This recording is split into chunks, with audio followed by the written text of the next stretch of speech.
Sir ಒಂದು ಮಾತು ಹೇಳಲ್ಲ, ಶಾಕಿಂಗ್ ಹೇಳ್ತೀನಿ ಕೇಳಿಸ್ಕೊಡಿ. ನಾನು ಇದು very shocking and very important ಮಾತು ಹೇಳ್ತೀನಿ. ನಿಮಗೆ ಸ್ತ್ರೀ ವಶೀಕರಣ ಮಾಡಬೇಕೆ, ಈ ಜ್ಯೋತಿಷಿಯನ್ನು ಸಂಪರ್ಕಿಸಿ. ಈ ಕೂಡಲೇ ನಿಮ್ಗೆ ಲೈಂಗಿಕ ಸಮಸ್ಯೆ, ನಿಮ್ಗೆ ಸ್ತ್ರೀ ದೋಷವೇ, ಈ ಜ್ಯೋತಿಷಿಯನ್ನು ಸಂಪರ್ಕಿಸಿ ಅಂತ ಒಂದು ಬೈಟ್ಸ್ ಕೊಟ್ರೆ ನಂಗೆ 40,000 ಕೊಡ್ತಾರೆ. ನಾನು ಇಂಥದ್ದು ಯಾವ್ದು ಮಾಡಿಲ್ಲ sir. Rummy ಆಡಾಡಿ, Zupee ಆಡಾಡಿ, IPL prediction ಮಾಡಿ ಅಂತ ಹೇಳಿದ್ರೆ ನಂಗೆ 3 ರಿಂದ 5 ಲಕ್ಷ ಕೊಡ್ತಾರೆ. ನಾನು ಅವ್ರಿಗೆ ಏನಂದೆ ಗೊತ್ತಾ, ಜೀವನ ಪರ್ಯಂತ ಒಳ್ಳೆ ಕೆಲಸ ಮಾಡಿದಕ್ಕೆ ಅವನ ಧರ್ಮರಾಯ ಅಂತ ಹೇಳ್ತಾರೆ, ಧರ್ಮ ಕಾರ್ಯ ಮಾಡಿದಕ್ಕೆ ಅವ್ನು ಧರ್ಮ, ಅಂತ ಧರ್ಮರಾಯನೇ ಜೂಜಾಡ್ಬಿಟ್ಟು ಹಾಳಾದ. ನಾನೇ ಜನಕ್ಕೆ ಜೂಜಾಡ್ರ ಮುಂಡೆವಾ ಅಂತ ನಾನೇ ಕೇಳಲಿ ಅಂತ ಹೇಳ್ಬಿಟ್ಟು ನಾನು ಜೂಜಾಡಿಸ್ಲಿಲ್ಲ. ಸೊ ನಾನು ಅದನ್ನ ನೀವು ಕೊಟ್ಟರು ಗೆಲುವಲ್ಲಿ ಸಿನಿಮಾ ಮಾಡಿದೀನಿ. ಅದರಲ್ಲಿ ಸಿನಿಮಾ ಒಂದಷ್ಟು ಜನ ನೋಡಿದ್ದಾರೆ. ಹಿಂಗಿದ್ದಾಗ ಇಂಥ ಪ್ರಥಮ ಕುಗ್ಗೋದ್ ಬೇಡ ಅಂತ ಈ ಪ್ರಶಾಂತ್ ನಾಯಕ್ ಸರ್ ಇರ್ಬೋದು, ನಮ್ಮ ರಾಜೀವ್ ಅವ್ರು ಇರ್ಬೋದು, ನಮ್ಮ ಕಲರ್ ಸಿದ್ಧಾರ್ಥ್ ಅವ್ರು ಇರ್ಬೋದು, ಇವರೆಲ್ಲರೂ ಪ್ರಥಮ್ ಚೆನ್ನಾಗಿರ್ಲಿ ಅಂತ ಹಾರ್ಡ್ ವರ್ಕ್ ಮಾಡಿ ಒಂದ್ ಹಂತಕ್ಕೆ ತಗೊಂಡೋಗಿದ್ದಾರೆ. ಇವ್ರಿಗೆ ನನ್ನ ಇಷ್ಟನಾಗಿರ್ಬೇಕೆ ಹೊರತು ನನ್ನ ಸ್ನೇಹಿತ ಇದನ್ನ ಅನ್ಕೊಂಡಲ್ಲ. ಅಲ್ಲಿರೋ ಅಷ್ಟು ಪ್ರತಿಭಾವಂತರಿಗೂ ಈ ಸೀಸನ್ ನ ಅಭಿನಂದನೆಗಳು. ಬಟ್ ಒಂದ್ ಮಾತು ಹೇಳ್ತೀನಿ, ನೀವೆಲ್ಲ ಚೆನ್ನಾಗಿ ಆಡ್ತಿದ್ದೀರಪ್ಪ, ಬಟ್ ಒಂದ್ ನೆನ್ಪಿಟ್ಕೊಳ್ಳಿ, ನಮ್ ಸೀಸನ್ ಜನ ಕೈಯಿಂದ ಒಂದ್ ಓಟ್ಗೆ ₹6 ಕೊಟ್ಟು ಫಿನಾಲ್ ನನ್ ಗೆಲ್ಸವ್ರೆ, ಒಂದೊಂದು ಓಟಿಗೆ ₹3 ಕೊಟ್ಟು ಜನ ಕೈಯಿಂದ ದುಡ್ಡು ಹಾಕಿ ನಮ್ಮನ್ ಗೆಲ್ಸವ್ರೆ. ಈ ಮಾತನ್ನ ಅಪ್ಪು ಸರ್ ನಂಗೆ ಹೇಳಿದ್ದು. ಪ್ರಥಮ ಸಿನಿಮಾನ ಥಿಯೇಟರ್ ನೋಡ್ತಾರ ಕಣೋ, ಬಟ್ ಕೈಯಿಂದ ದುಡ್ಡು ಹಾಕಿ ನಿಂಗೆ ಓಟ್ ಹಾಕಿದ್ರೆ ನೀನ್ ಅವ್ರು ಲಾಯಲ್ ಆಗಿರೋ ಅಂತ. ಸೊ ನಮ್ ಸೀಸನ್ ಜನ ದುಡ್ಡು ಕೊಟ್ಟು ಓಟ್ ಹಾಕಿರೋದ್ರಿಂದ ನಿಮ್ ತರ ಊಟೋಟು ಜಿಯೋ ಓಟ್ ಅಲ್ರಪ್ಪ, ನೀವೆಲ್ಲರೂ ಪ್ರತಿಭಾವಂತರೇ, ಗಿಲ್ಲಿ ಕಾವ್ಯ ಎಲ್ಲ ನನ್ನ ಫ್ರೆಂಡ್ಸೇ. ಬಟ್ ನಮ್ ಸೀಸನ್ ನಂಬರ್ 1 ಅಂತ ನಾನು ಹೇಳ್ತೀನಿ. ಹೆತ್ತವ್ರಿಗೆ ಹೆಗ್ಗಣ ಮುತ್ತಲ್ವಾ, ನಮ್ದು ಹೆಗ್ಗಣ ಅಲ್ಲ, ನಮ್ದು ಏನದು ಬಹಳ ಅದ್ಭುತವಾದ ಸ್ಪೀಶೀಸ್ ನಮ್ದು. ಶಿವನೇ ನಮ್ ಸೀಸನ್ ಬೆಸ್ಟ್.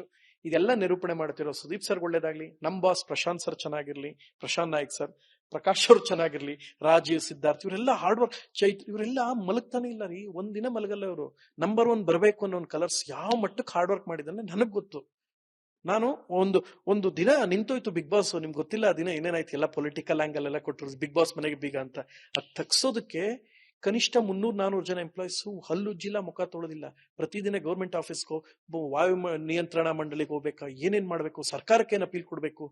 ಅಂದ್ರೆ ನೀವೆಲ್ಲ ನೋಡಿದಾಗ 8 ರಾಜ್ಯಗಳಲ್ಲಿ ಬರ್ತಾ ಇದೆ ಬಿಗ್ ಬಾಸ್. ಎಲ್ಲಾ ಕಡೆ ಚೆನ್ನಾಗಿ ನಡೀತಾ ಇದೆ, ಎಲ್ಲೊಂದ್ ಕಡೆ ಸ್ಟಾಪ್ ಆಗೋಯ್ತು ಅಂದ್ರೆ ಎಷ್ಟು ಅವಮಾನ.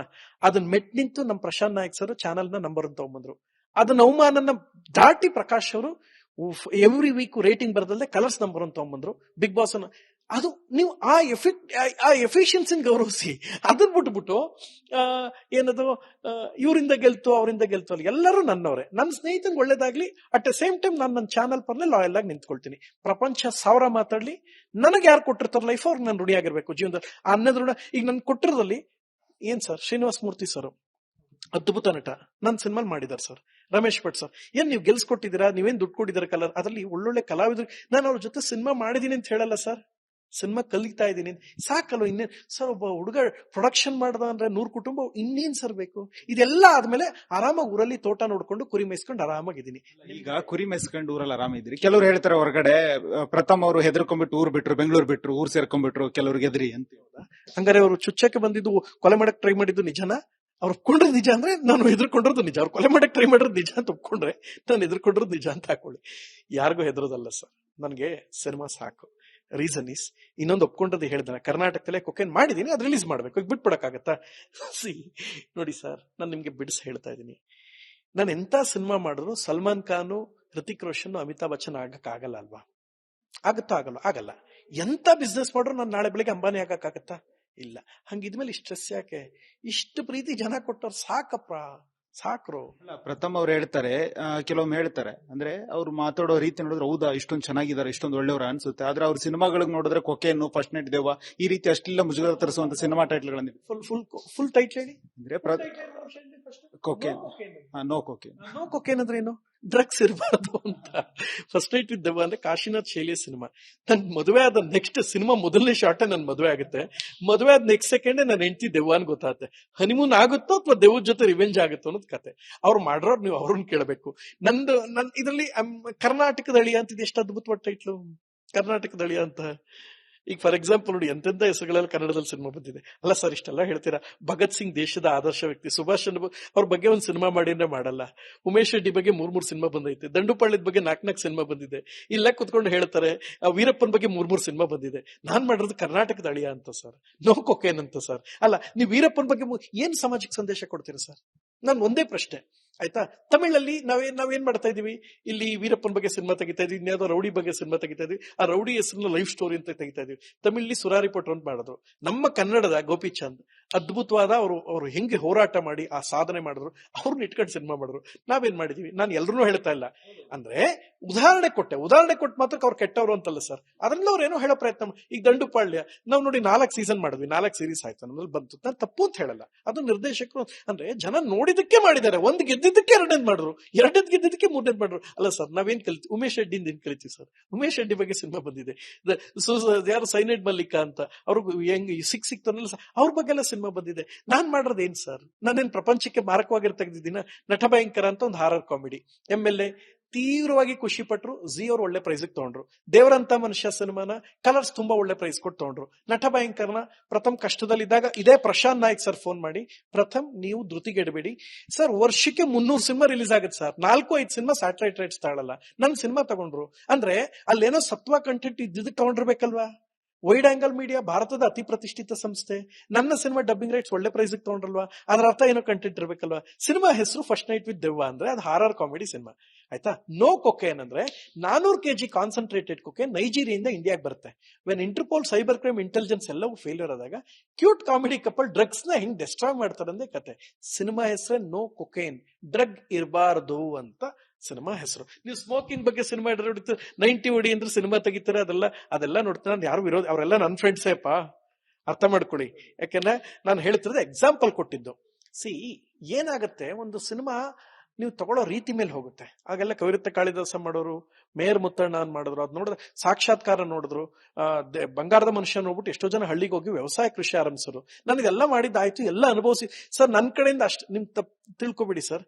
ನಾನು ಪರಮ್ ಸರ್ ಇದ್ದಾಗ ಪರಮೇಶ್ವರ್ ಗುಂಡ್ಕಲ್ ಅಂತ ಕಲರ್ಸ್ ಹೆಡ್ ಇದ್ರು, ಅವ್ರ ಜೊತೆ ಪ್ರತಿದಿನ ಜಗಳ ಆಗ್ತಿತ್ತು. ಬಿಗ್ ಬಾಸ್ ಶುರು ಆದಾಗ ಅವ್ರು ಏನ್ ಹೇಳೋರು ಗೊತ್ತಾ? ಪ್ರಥಮ್ ನನಗೆ ಬಿಗ್ ಕಲರ್ಸ್ ಹೆಡ್ ಆಗಿದ್ದಾಗ 300, ಇದು ಹೇಳ್ಬಾರ್ದು ಏನೋ ಗೊತ್ತಿಲ್ಲ, ಬಟ್ ಅವ್ರು ಹೆಂಗ್ ತೋತಾರೋ 300 ಫೋನ್ ಬರ್ತಿತ್ತು ಪ್ರಥಮ್.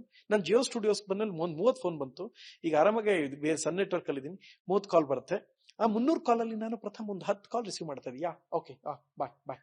ಇನ್ನೊಂದು 10 ಕಾಲ್ಸ್ ಒಂದು 2 ಮಿನಿಟ್ಸ್ ಮಾತಾಡ್ತಾ ಇದ್ದೆ. ಮ್ಯಾಕ್ಸಿಮಮ್ ಪ್ರೊಫೆಷನ್ಸ್ ಕಾಲ್ ಒಂದ್ 2 ಕಾಲ್ ಮಾಡ್ತಾ ಇದ್ದೆ. ನಂಗೆ 300 ಕಾಲಲ್ಲಿ ಅವತ್ತಿಗೂ ಪ್ರಥಮ್ ಕಾಲ್ ಇತ್ತು. ಇವತ್ತು 30 ಕಾಲ್ ಬರುತ್ತೆ ನಂಗೆ, ಆರಾಮಾಗಿ ರಿಲ್ಯಾಕ್ಸ್. ಇವತ್ತು ಪ್ರಥಮ್ ಕಾಲ್ ಇದೆ. ಆ ಗ್ರಾಟಿಟ್ಯೂಡ್ ಪ್ರಥಮ್ ಇವತ್ತಿಗೂ ಹೇಗಿದೆಯಾ ಅಂತ ಉಳಿಸ್ಕೊಳಕ್ ಫೋನ್ ಮಾಡ್ತಾನೆ. ನಾನು ಅಷ್ಟು ಕ್ರಿಯೇಟ್ ಮಾಡಿರೋ ಹುಡುಗರಲ್ಲಿ ಸೀರಿಯಸ್ಲಿ ಪ್ರಥಮ್ ಅವತ್ತು ನೀನು ಎಕ್ಸ್ಪೆರಿಮೆಂಟ್ ಮಾಡಿದಾಗ ಕಾಮನರ್ ಆಗಿ ತಗೊಂಡು ನೀ ಏನಾರು ಅಟ್ಲೀಸ್ಟ್ ಸೋತ್ಬಿಟ್ಟಿದ್ರೆ 1-2 ವಾರಕ್ಕೆ ಎಲಿಮಿನೇಟ್ ಆಗಿದ್ರೆ ನೆಕ್ಸ್ಟ್ ಸೀಸನ್ಗಳಿಗೆ ಕಾಮನರ್ ಹಾಕಕ್ಕೆ ನಂಗೆ ಶಕ್ತಿನೇ ಸಿಕ್ತಿರ್ಲೇನೋ, ಅಷ್ಟು ಜನಕ್ಕೆ ಹೋಗುವಂತ ಅವಕಾಶ ಆಯ್ತು ಪ್ರಥಮ ಅಂತ ಪರಮ್ ಸರ್ ಹೇಳಿದ್ರು. ಆ ಮನುಷ್ಯ ಕಲರ್ಸ್ನ ಒಂದು ಸಂಸ್ಥೆನ 10 ವರ್ಷಗಳ ಕಾಲ ನಂಬರ್ 1 ಪೊಸಿಷನ್ ಇಟ್ಟವರು. ನಂಗೆ ಇನ್ನೇನ್ ಸರ್ ಬೇಕು ಅಂತವರೆಲ್ಲ ಕೊಟ್ಟಿದ್ದಾರೆ ಅಂದಾಗ ಅವರು ಬಿಟ್ಟು ಹೋಗ್ಬೇಕಾದ್ರೆ ಒಂದು ಮಾತು ಹೇಳಿದ್ರಂತೆ. ಕಲರ್ಸ್ ಬಿಟ್ಟು ಜಿಯೋ ಸ್ಟುಡಿಯೋಸ್ಗೆ ಹೋಗಿ ಈಗ ಡೈರೆಕ್ಷನ್, ಈಗ ಸನ್ ನೆಟ್ವರ್ಕ್ ಅವ್ರು ಹೆಡ್ ಆಗಿದ್ದಾರೆ. ಹೋಗ್ಬೇಕಾದ್ರೆ ಒಂದು ಮಾತು ಹೇಳಿದ್ರಂತೆ ಪ್ರಶಾಂತ್ ಸರ್ಗೆ, ಪ್ರಥಮ್ದು ಒಂದು ಸಿನಿಮಾ ನಟ ಭಯಂಕರ ನಾನು ಮಾತು ಕೊಟ್ಟಿದ್ದೀನಿ, ಅವ್ನು ತಗೊಂಡ್ಬಿಡಿ, ಅವ್ನಿಗೇನೋ ಪಾಪ ಹೆಲ್ಪ್ ಆಗುತ್ತೆ. ಒಬ್ಬ ಮನುಷ್ಯ ಕೆಲಸ ಬಿಡ್ಬೇಕಾದ್ರೆ, ನನಗೆ ಇದನ್ನ ನೋಡಿದಾಗ ಯಾವ್ದೋ ಒಬ್ಬ ಅಧಿಕಾರಿ ನೋಡಿದೆ, ಆ ಅಕ್ಕ ತುಂಬಾ ದೊಡ್ಡ ಪೊಸಿಷನ್ ಇದ್ದವರು ಕೆಲಸ ಅಂದ್ರೆ ಆ ದಿನ ರಿಟೈರ್ಡ್ ತಗೊಂಡಾಗ ಪ್ರೈವೇಟ್ ಟ್ಯಾಕ್ಸಿ ಮಾಡ್ಕೊಂಡು ಮನೆಗೆ ಹೋಗಿದ್ದು ನಂಗೆ ನೆನಪು ಕಣ್ಣಿಗೆ ಬಂತು ನನಗೆ. ಆಗ ನಾನು ಅದಕ್ಕೆ ನನ್ನ ಲೆಕ್ಕದಲ್ಲಿ ಇವ್ರ ಆದರ್ಶ ಸರ್. ಸರ್ ಇವತ್ತು ನನ್ನ ಸಿನಿಮಾ ಕ್ಲಾಪಿಗೆ CM ಬರ್ತಾರೆ ಸರ್. ಸಿದ್ದರಾಮಣ್ಣ ಪ್ರತಿ ಸಿನಿಮಾ ಕ್ಲಾಪಿಗೆ CM ಬಂದವ್ರೆ, ನೀವು ನೋಡಿದೀರಾ? ನಿಮ್ಗೆ ಗೊತ್ತಿಲ್ಲದೆ ಇರೋದಿಲ್ಲ. ಸಿದ್ದರಾಮಣ್ಣ ಕೂತ್ಕೊಂಡು ನಮ್ಮ ಸಿನಿಮಾ ನೋಡೋರೆ, ಶಿವಣ್ಣ ನನ್ನ cinema trailer launch, Ashwini madam trailer launch ಮಾಡೋರೆ, ಧ್ರುವ ಸರ್ಜಾ ಅವರು ಟೀಸರ್ ಲಾಂಚ್ ಮಾಡಿದ್ದಾರೆ, ಗಣೇಶ್ ಅವರು ಆಡಿಯೋ ಲಾಂಚ್ ಮಾಡಿದ್ದಾರೆ. ಸರ್ ಇದೆಲ್ಲ ಕೊಟ್ಟಿದ್ ಯಾರು ಸರ್? ಕಲರ್ಸ್ ಅಲ್ವಾ ಸರ್? ಪರಮೇಶ್ವರ್ ಗುಂಡ್ಕಲ್ ಅಲ್ವಾ ಸರ್? ಇವ್ರಿಗೆ ನಾನು ಲಾಯಲ್ ಆಗಿದ್ದೀನಿ ಅಷ್ಟೇ. ನನಗೆ ಯಾರು ಅನ್ನ ಕೊಟ್ಟರು ಅವ್ರನ್ನ ಲಾಯಲ್ ಆಗಿದ್ದೀನಿ.